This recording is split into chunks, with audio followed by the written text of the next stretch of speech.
नमस्कार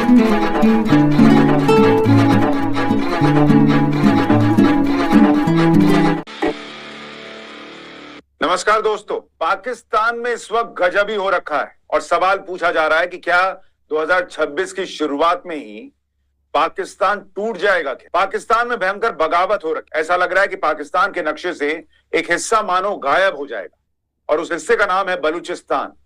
एक साथ 12 शहर, सैकड़ों लड़ाके और एक ऐसा हमला जिसने रावलपिंडी के जनरल हेडक्वार्टर्स की नींव हिला दी, मुनीर की नींद उड़ा दी और इस हमले को नाम दिया गया है ऑपरेशन हेरौफ 2.0।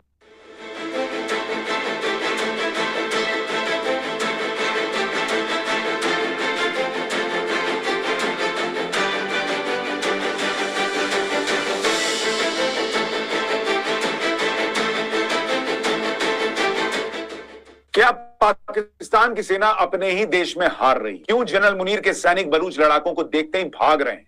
और कौन है बशीर जैब, जिसे बलूचिस्तान का नया पोस्टर बॉय कहा जा रहा है? आज आपको सब बताने वाला हूं। लेकिन पाकिस्तान के खौफ की वजहें क्या क्या हैं, वो आपको याद भी करनी हो। You can do one Mumbai, you may lose Balochistan. देखिए, आज के इस वीडियो में आपको मुनीर एंड कंपनी पर पाकिस्तान के अंदर से हुए हमले की एक एक खबर बताऊंगा। आपको बताएंगे कि क्या पाकिस्तान टूट जाएगा। साथ ही बलूचिस्तान का इतिहास 1947 का वो काला सच और आज के इस भीषण युद्ध की हर एक परत खोले। लेकिन आज जो कुछ हो रहा है उसकी नींव जनरल मुनीर के इस बयान ने पहले ही रख दी थी। पहले ये सुनिए, फिर आगे की बात। तुम 1500 बंदे कहोगे कि जी हम इसको ले जाएंगे, तुम्हारी अगली 10 नस्लें भी नहीं लेके जा सकती। तो क्यों फील्ड मार्शल मुनीर साहब स्वाद आ रहा है ना? दरअसल मुनीर ये बयान देते समय भूल गया कि बलूचिस्तान और बलूच का इतिहास पाकिस्तान के बनने से भी पहले का है और उनका आत्मसम्मान पाकिस्तानी फौज की तरह नहीं जो 4 पैसे में बिक जाए। दुनिया में थू-थू हो रही है। एक साथ हुए कई फिदाइन हमलों और गोलीबारी में मरने वालों का आंकड़ा 120 के पार चला गया है। सबसे बड़ी बात यह है कि मरने वालों में पाकिस्तान के सुरक्षा बलों की भारी संख्या है। पाकिस्तान सरकार भले ही आंकड़े छुपाने की कोशिश करे, लेकिन अधिकारियों का मानना है कि फौज को दशकों में इतना बड़ा जख्म पहली बार मिला है। यकीन ना हो तो बलूचिस्तान के कठपुतली मुख्यमंत्री सरफराज बुख्ती कैमरे के सामने रोते हुए क्या कह रहे हैं, सुन लीजिए। और बलूचिस्तान में पूरी कौम आपकी तरफ आ रही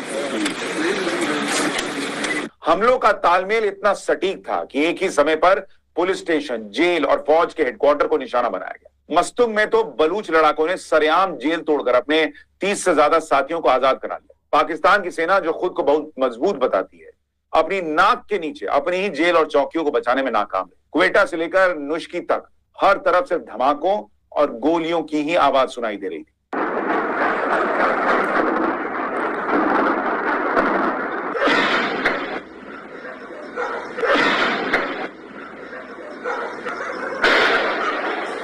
ग्वादर जैसे हाई सिक्योरिटी वाले इलाके में धमाकों ने पाकिस्तान की रूह कपा दी। कुल मिलाकर पाकिस्तान की सुरक्षा व्यवस्था का जनाजा निकल चुका है और बलूच लड़ाकों ने फौज की ताकत की पोल खोलकर रख दी। बलूच लिबरेशन आर्मी यानी बीएलए ने इस बार युद्ध का तरीका भी बदल दिया। हेरौफ का मतलब होता है काला तूफान, और ये तूफान वाकई पाकिस्तान की सेना के लिए तबाही लेकर आया। सबसे पहले समझिए कि पूरे हमले के दौरान हुआ क्या। प्लानिंग, ये हमला अचानक नहीं था। क्वेटा, नुश्की, मस्तुंग, ग्वादर और पंजगुर जैसे 12 से ज्यादा शहरों को एक साथ निशाना बनाया गया। बीएलए ने इस पूरे ऑपरेशन को किसी प्रोफेशनल फौज की तरह अंजाम दिया और इसके लिए उन्होंने अपने लड़ाकों को अलग अलग टुकड़ियों में बांट दिया। सबसे खतरनाक है मजीद ब्रिगेड, जिसका काम सिर्फ फिदाइन और आत्मघाती हमला करना है। ये वो लोग हैं जो मरने के लिए ही घर से निकलते हैं।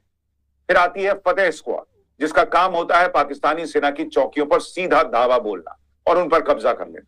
और इन सब के पीछे दिमाग चलता है स्पेशल टैक्टिकल ऑपरेशन स्क्वाड का, जो पूरी प्लानिंग, हाईटेक हथियारों का तालमेल और इंटरनेट पर सूचनाओं का भार संभालते हैं। इन तीनों ने मिलकर ऐसा जाल बुना कि पाकिस्तान की फौज को उसकी औकात समझ में आ गई। हालांकि उसको यह नहीं समझ में आया कि गोली चल किधर से रही है। हथियार और रणनीति, बीएलए के मजीद ब्रिगेड और स्पेशल टैक्टिकल ऑपरेशन स्क्वाड ने वीबीआईईडीज यानी vehicle born improvised explosive devices जैसे कार बम और ऑटोमेटिक हथियारों का भी इस्तेमाल किया। दहशत, सोशल मीडिया पर वायरल वीडियो में दिख रहा है कि पाकिस्तानी सैनिक चौकियों को छोड़ छोड़ के भाग रहे हैं। बलूच विद्रोहियों ने सड़कों पर नाकेबंदी की, आईडी देखकर पाक फौज काफिलों को सीधा निशाना बनाया। मजे की बात है कि पाकिस्तान के नए पापा, अमेरिका के पूर्व दूत ज़ल्मे खलीलजाद ने भी माना है कि पाकिस्तान की बलूच नीति पूरी तरह से फेल हो चुकी। इस पूरे ऑपरेशन का मास्टरमाइंड माना जा रहा है बशीर जैब। जैब पहले एक छात्र नेता थे, आज वो एक गुरिल्ला कमांडर है। हाल ही में जारी एक वीडियो में जैब अपने जापानी होंडा 125 बाइक पर सवार, लंबी दाढ़ी और जैकेट पहने हुए दिख रहा है।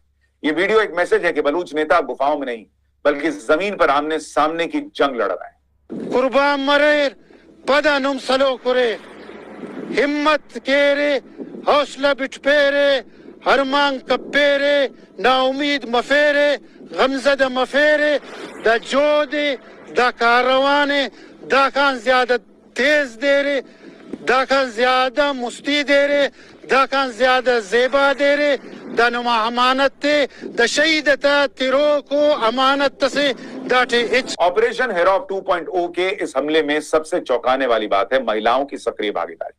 पहले महिलाएं केवल आत्मघाती भूमिका में होती थी, लेकिन हेरॉफ 2.0 में वे सीधे मोर्चे पर पाकिस्तानी फौज से लोहा लेते दिख रही। जानकार इसके पीछे की वजह पाक फौज के उस अत्याचार को मानते हैं जो इन महिलाओं ने झेला है।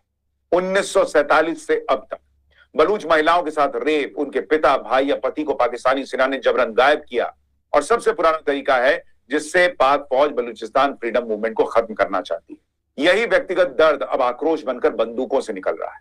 आज जो हो रहा है उसकी जड़ें 1947 में 15 अगस्त 1947 को बलूचिस्तान तब करात रियासत हुआ करता था, जिसने खुद को आजाद घोषित किया था। जिन्ना खुद कलात के खान के कानूनी सलाहकार थे, लेकिन मार्च 1948 में पाकिस्तान ने अपनी फौज भेजी और बंदूक की नोक पर बलूचिस्तान का विलय करा लिया। बलूच इसे आज भी अवैध कब्जा ही मांगते हैं। तब से लेकर आज तक ये बलूचिस्तान का 5वां बड़ा विद्रोह है।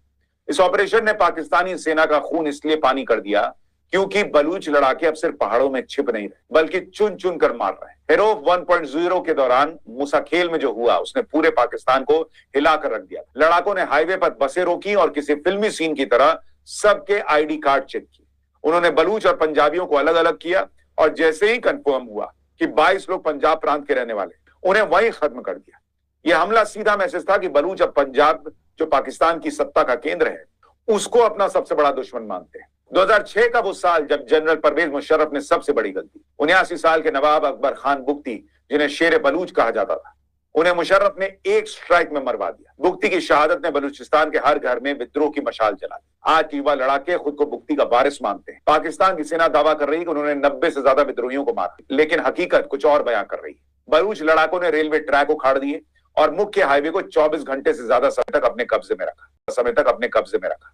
टीटीपी के साथ उत्तर में उलझी पाकिस्तानी फौज अब दक्षिण में बलूचों के सामने असहाय दिख रही। जनरल असीम मुनीर के पास अब केवल एक ही रास्ता बचा है और वो है भारत पर आरोप मरना। बात कर रहे थे ऑपरेशन की, किसी ऑपरेशन की कोई जरूरत नहीं है। ये एक एसएचओ की मार है और आप देखेंगे ये एक एसएचओ की मार रहेंगे इंशाल्लाह ताला। इनके लिए कोई लंबी चौड़ी हमें साइंस करने की जरूरत नहीं है। ये दहशतगर्द हैं और दहशतगर्दों का मुकाबला करना हमारी सिविल आर्म फोर्सेज भी जानती है, हमारी आर्म फोर्सेज भी जानती है, हमारी पुलिस भी जानती है। भारत ने साफ कह दिया है कि पाकिस्तान अपनी अंदरूनी समस्याओं और मानवाधिकारों के हनन पर ध्यान दे, न कि दूसरों पर उंगली उठाए। लेकिन सोशल मीडिया पर अजीत डोभाल का वो पुराना बयान आज फिर से वायरल हो रहा है, जो पाकिस्तान के अंदर खौफ पैदा कर देता है। Once they know that India has shifted its gear from the defensive mode to defensive offense, they will find that it is unaffordable for them. You can do one Mumbai, you may lose Balochistan. There is no nuclear war involved in that. There is no engagement of troops. If you know the tricks, we know the tricks better than you.